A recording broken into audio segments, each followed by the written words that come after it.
I had always considered myself a bit of a music connoisseur, the type that scours underground forums and obscure corners of the internet to find sounds that resonate beyond the typical radio-friendly hits. From industrial noise to experimental jazz, I'd always found solace in the more peculiar side of music. So, when I received an email invite to an experimental concert unlike anything I had ever heard of before, I was intrigued. No, more than that, I was thrilled. The email subject line read, asterisk, an experience beyond sound. Limited invitation. Asterisk. The sender was anonymous, or at least it seemed that way at first. The body of the email wasn't formatted like a typical invite. It was short, cryptic, and unsettlingly direct. Underscore, we see you've been searching. We can offer what you seek, but this is not for everyone. Come alone. Underscore. It gave me chills. There was no RSVP, no details on where the event was being held, only an attached ticket with a single word on it. Auditorium 5. A date was listed. This Friday, 11:45 p.m. The attachment seemed like a placeholder, as if I was supposed to know where to go. Despite the mystery, my curiosity was piqued, and I wasn't about to pass up what felt like a once-in-a-lifetime experience. I clicked around on the email to find out more. Links, hidden information, anything that could give me more clarity, but came up with nothing. It was like someone had deliberately wiped any trace of their identity from the invite. I checked the forums I frequented, but no one seemed to know anything about it. There wasn't a single mention of the concert on any site. Still, I couldn't shake the feeling that it was intended specifically for me. The rest of the week went by with a sense of anticipation gnawing at me. I hadn't told anyone about the invite. I didn't see the point. This wasn't the type of event you casually invited a friend to. It had an almost ritualistic quality to it, as though I was being inducted into something. Finally, Friday came, and as the night approached, I felt the slightest tinge of apprehension in my chest. By 11:30 p.m., I was at the address that had popped into my head as soon as I saw the word auditorium. It was an old, abandoned theater on the outskirts of town, the kind that hadn't shown a movie in decades. There were no signs of life around. No lights, no sounds, just a hollow wind brushing through the empty parking lot. The marquee above the entrance had long since fallen apart, and the once golden doors were corroded with age, the brass handles hanging precariously. I almost wondered if I had made a mistake coming here, but something about the silence felt right. It was as if the venue itself was waiting for me, like it had been specifically chosen for this experience. I pushed the door open, and it let out a soft creak, echoing into the empty void of the lobby. Inside, the air was heavy with dust, and it smelled faintly of mildew. The box office window was shattered, and the glass crunched under my feet as I made my way deeper into the building. There were no signs, no posters, nothing to indicate that anything was about to take place here. I found the hallway that led to the auditoriums, my footsteps the only sound breaking the eerie silence. I glanced at the numbers above the doors as I passed. Auditorium 1, 2, 3, and then finally Auditorium 5. The door was slightly ajar. A sudden chill ran down my spine. I wasn't sure if it was the atmosphere or the knowledge that I was about to step into something I didn't fully understand, but my instincts screamed at me to turn around. Still, I couldn't stop myself. My hand reached for the door handle, and with a slow push, I stepped inside. The room was pitch black, except for a faint, barely noticeable glow coming from the far end of the auditorium, where the stage should be.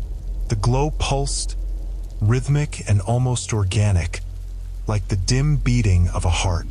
My eyes began to adjust to the darkness, and I realized that the seats were full. People were already here, but they weren't moving. Each person sat rigidly in their seat, facing forward, as if transfixed by the faint glow.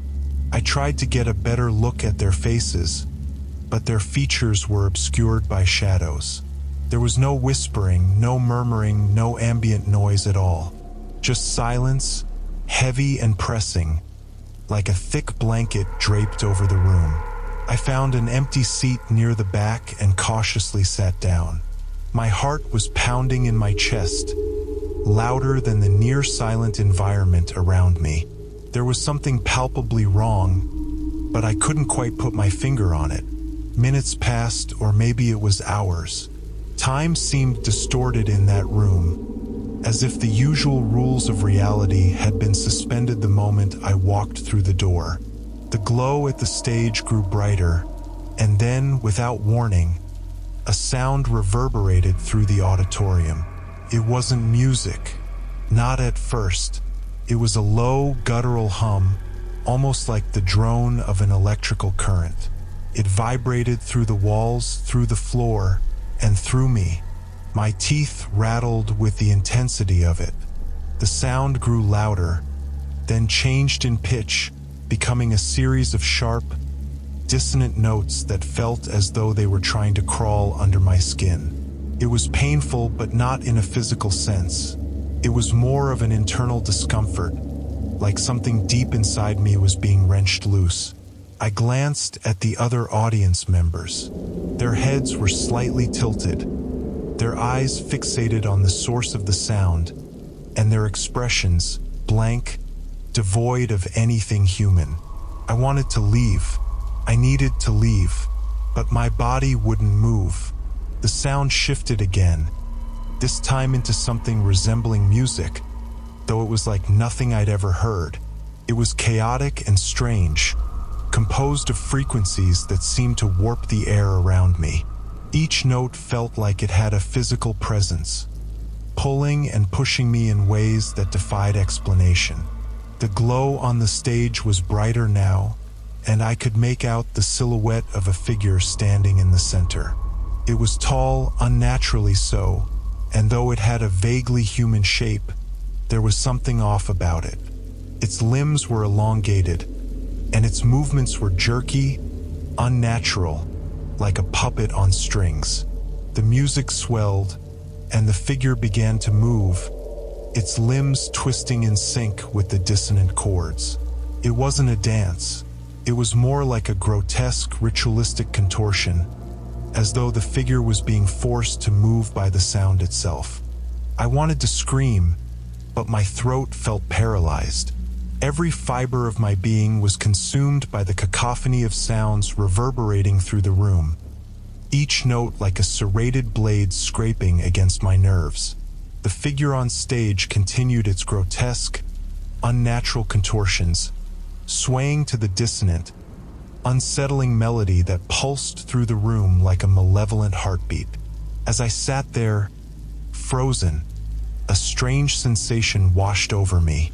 It started subtly, a faint tingling in my fingertips, but soon it spread through my arms, into my chest, and down my legs. It felt like my entire body was being tugged by invisible strings, just like the figure on stage. My muscles twitched involuntarily, my limbs jerking in small, unnatural movements. I wasn't in control. I tried to look around at the other attendees, hoping for some sign that I wasn't alone in this horrifying experience, but they were still motionless, their heads now tilted slightly toward the ceiling, eyes glassy and vacant. Their mouths hung open, and I could see faint traces of drool collecting at the corners of their lips. They didn't seem to notice or care that their bodies were slowly starting to mimic the contortions of the figure on stage. The glow from the stage intensified, filling the room with a harsh, pale light. It illuminated the other attendees, casting eerie shadows across their slack faces. I could see them more clearly now, but I wished I hadn't. They looked wrong. Their skin was pale and stretched tight over their bones, as though they hadn't eaten in days. Their eyes were sunken, the whites tinged with a sickly yellow, and their mouths were twisted into grotesque grins, too wide, as if they had been forced into a permanent state of manic joy.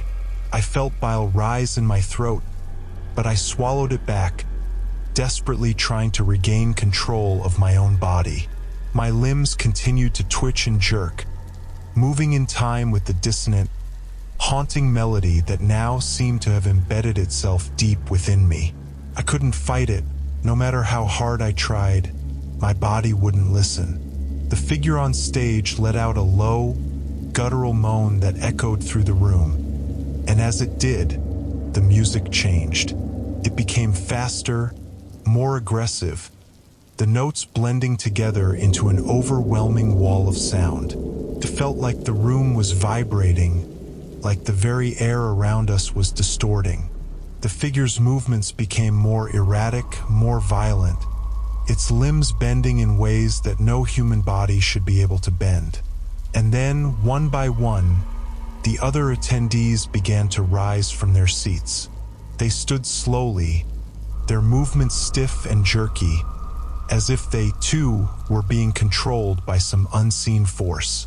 Their heads lolled to one side, and they shuffled toward the stage. Their eyes still blank, their faces still twisted into those horrifying, unnatural grins. I tried to stand, to run, but my body wouldn't cooperate. It was as if I was glued to my seat, every muscle locked in place. The sensation of being pulled by invisible strings grew stronger, and I felt myself being drawn toward the stage, toward that impossible figure that continued to twist and contort in time with the maddening music. My heart pounded in my chest, my breathing shallow and rapid. This wasn't just a concert. This was something else, something far more sinister. I had to get out, but I couldn't. I was trapped, both physically and mentally, caught in a web of sound and light that seemed to be tightening around me with every passing second. The figure on stage let out another moan, louder this time, and the music reached a fever pitch. The attendees were now standing in a semicircle around the stage, their arms raised above their heads, their bodies swaying in time with the music. I could see their faces more clearly now, illuminated by the unnatural glow that emanated from the stage. Their eyes were wide, unblinking, and I realized with a jolt of terror that they weren't just grinning. They were laughing. It was a soundless, horrifying laugh. Their mouths stretched open far too wide, their teeth bared in grotesque, unnatural smiles. Their laughter echoed in my mind, even though no sound came from their mouths. It was as if the laughter was being projected directly into my brain, bypassing my ears entirely. I wanted to cover my ears, to block out the sound, but my arms remained pinned to my sides, twitching and jerking in time with the music. The figure on stage stopped moving suddenly, its head snapping to one side as if it had heard something. The music stopped abruptly, leaving the room in an oppressive, deafening silence. The glow from the stage flickered, and for a moment, everything went dark. I could hear my own breathing, fast and shallow, the only sound in the room. My heart raced, and my body ached from the strain of resisting the unnatural forces that had taken hold of me. And then, just as quickly as the darkness had fallen, the glow returned. But now the figure on stage was gone. The attendees stood motionless, their arms still raised above their heads, their faces frozen in those terrible, silent laughs. For a moment, I thought it was over, that whatever horrific experience I had stumbled into had come to an end. But then I felt it, a presence, cold and malevolent, standing directly behind me. My breath caught in my throat, and I slowly, painfully, turned my head to look. There, standing just inches from me, was the figure. But now, up close, I could see it for what it really was. It wasn't human. Its skin was pale and translucent, stretched tightly over a skeletal frame. Its limbs were long and spindly, bending at odd angles, like a marionette whose strings had been tangled. Its face, or what passed for a face, was a twisted, nightmarish mockery of a human expression. Its mouth stretched impossibly wide in a grin that reached nearly to its ears. Its eyes were hollow, dark pits, staring directly into mine. It leaned in closer, its cold breath washing over me, and in a voice that sounded like the scraping of metal on bone, it whispered, "Underscore, you're next. Underscore." I screamed, but no sound came out. The room around me seemed to collapse in on itself, the walls warping and twisting as the figure's cold fingers brushed against my skin. The last thing I saw before everything went black was its mouth, opening wider and wider, as if it was preparing to swallow me whole. When I came to, I wasn't in the auditorium anymore. I was lying on a cold, hard surface, staring up at a ceiling that looked nothing like the dilapidated theater I had entered earlier that night. The ceiling was smooth, almost metallic, with dim, flickering lights embedded in the surface. I sat up slowly, my head throbbing with an intense, pulsating pain. My body felt sluggish, as if I had been drugged, and my limbs were stiff, protesting even the smallest movement. I blinked, trying to shake off the fog in my mind, and looked around. The room I was in was stark and sterile, with no windows and no visible doors. The walls were lined with strange machines, their purpose unclear, and the air smelled faintly of chemicals. There were no chairs, no furniture of any kind, just cold, featureless walls and the unsettling hum of the machinery. My first thought was that I had been abducted. Maybe the concert was some kind of elaborate setup, a trap to lure in unsuspecting people like me. But then I remembered the figure on the stage, the way it had leaned over me, the coldness of its breath, and the whisper, "Us or you're next." Underscore. Panic set in as I scrambled to my feet, my legs barely supporting my weight. I stumbled toward the nearest wall, searching for any sign of an exit, but there was none. It was as if I had been sealed inside this room with no way out. "Hello," I called out, my voice weak and hoarse. "Is anyone there?" No response, just the soft hum of the machines. I pressed my hands against the wall, feeling for seams, for anything that might indicate a hidden door or panel. But the wall was smooth, unnervingly so. It didn't feel like regular metal. It was cool to the touch, almost organic, like living tissue. I recoiled, my skin crawling at the sensation, and backed away.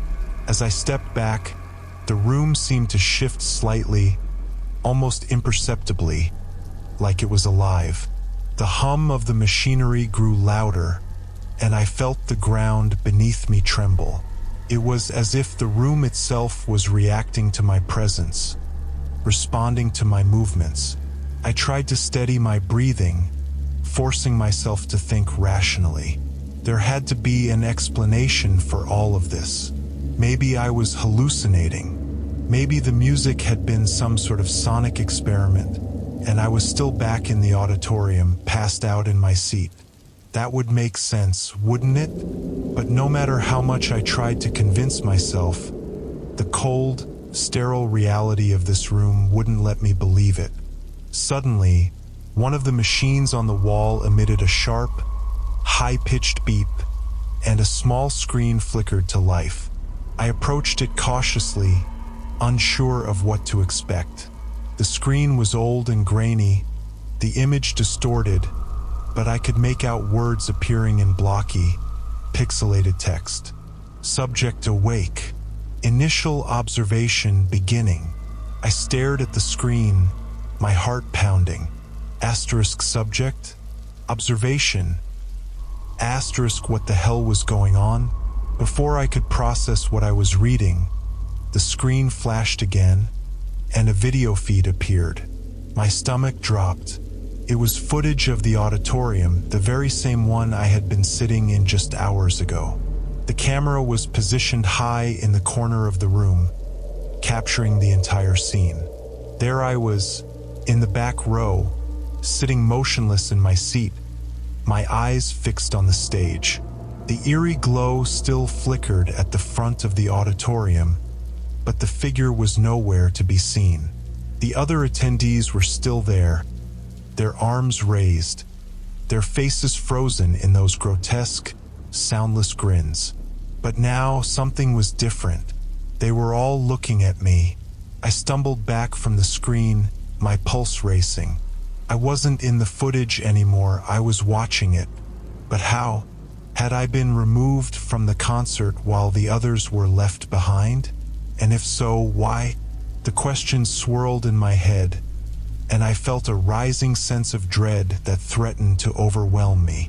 The screen flickered again, and new text appeared. You have been selected. Selected for what? I looked around the room, searching for a hidden camera, anything that might explain how I was being watched. But there was nothing, just the machines humming softly, as if they were waiting for something. My hands trembled as I returned to the screen, hoping it would reveal more. The text changed again, and I read the words slowly, dread sinking deeper with every letter. Experiment will begin shortly. A soft hiss echoed through the room, and I spun around, looking for the source. One of the walls began to shift, the smooth surface parting like a seam, revealing a narrow doorway. Beyond it, a long, dimly lit hallway stretched out, disappearing into the darkness. My instincts screamed at me not to go through the door. Whatever was waiting for me beyond it couldn't be good. But staying in this room felt like just as much of a death sentence. I had to move. I had to do something. I took a deep breath, trying to steady my shaking legs, and stepped cautiously through the doorway. The hallway was colder than the room, and the air had a metallic taste, like blood. My footsteps echoed off the walls, the sound unnaturally loud in the oppressive silence. As I made my way down the hallway, I noticed strange markings on the walls, symbols and diagrams that I couldn't make sense of, like some kind of twisted, alien language. The deeper I went, the more I felt a sense of wrongness settling over me, like I was descending into something I shouldn't be a part of. The hallway ended abruptly at another door. This one wasn't like the others. It was heavier, reinforced with a small barred window at the top. I hesitated, my hand hovering over the handle, but something inside me urged me to open it. It was as if I had no choice. With a deep breath, I pushed the door open. The room on the other side was larger than the one I had woken up in, but just as cold and sterile. In the center of the room was a single metal table, and on it, something was moving. I stepped closer, my heart in my throat, and saw that it wasn't just something. It was someone. A person lay on the table, strapped down by thick, metal restraints.